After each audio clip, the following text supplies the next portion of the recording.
Let's talk about Rem Pods. We've all seen them in videos where it starts ringing and people just freak out. I cannot set that off with my movement from here, and I cat ball. So what is a Rem Pod?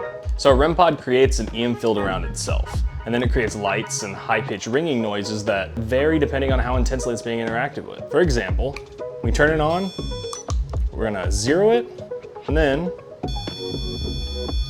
as soon as you get close and break that EM field, it's gonna give off a light and a sound. But the more intense it's interacted with,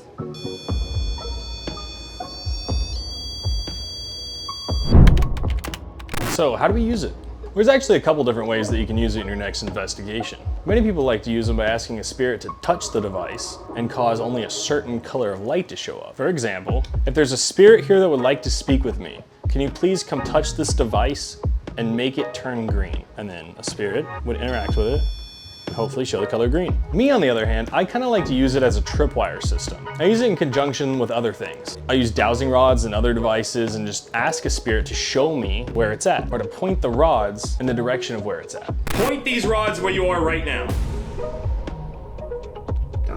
That's insane. Other times I walk around with an EMF meter, and if I get a good reading, I'll stop, set up Rem Pods. For instance, if I'm not really getting a whole lot of activity and the dowsing rods keep pointing at a certain room, I'm gonna go in that room. There, the first thing I do is set up Rem Pods and cat balls. I place them variously around the room, and I try and make it spacious and keep them as far away from electronic devices, animals, It's the cat.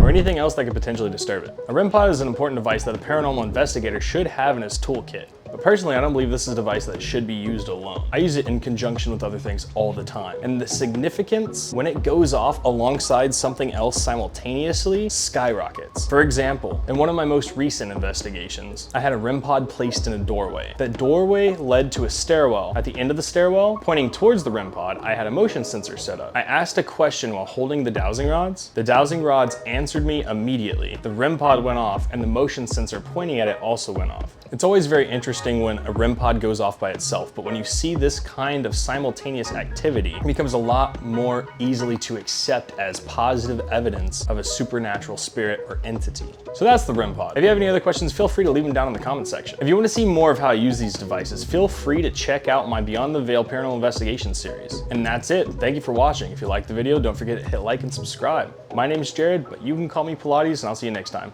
Peace.